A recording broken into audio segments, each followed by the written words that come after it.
Have you ever introduced your two favorite people, only to realize you just orchestrated your own downfall? You two are going to get along so well, I just know it. My best friend Ava exclaimed when she first met my fiancé, Ben. My name is Sarah, and I'm a wedding planner, so you can imagine I had my own wedding meticulously planned. Ava, my friend since kindergarten, was my maid of honor, and Ben was the man I was going to spend my life with. My world was perfect. Or so I thought. Ava's role as maid of honor quickly morphed from supportive to controlling.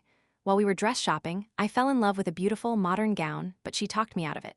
It's gorgeous, but Ben told me he really pictures you in something more traditional, she said, steering me towards a dress I liked but didn't love. I yielded, thinking she was just looking out for us. Soon, Ben grew distant and evasive. He started having long talks with Ava, who assured me she was just counseling him through his pre-wedding nerves. He's just scared of how much he loves you, she'd say, patting my hand.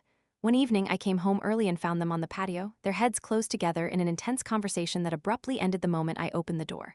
Just finalizing details for your surprise shower? Ava chirped, her smile a little too wide, a little too bright.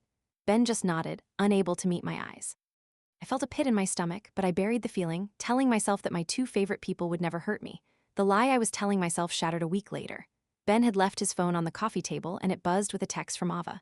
The screen lit up with a preview. I can't wait until we don't have to hide any more red. Time stopped.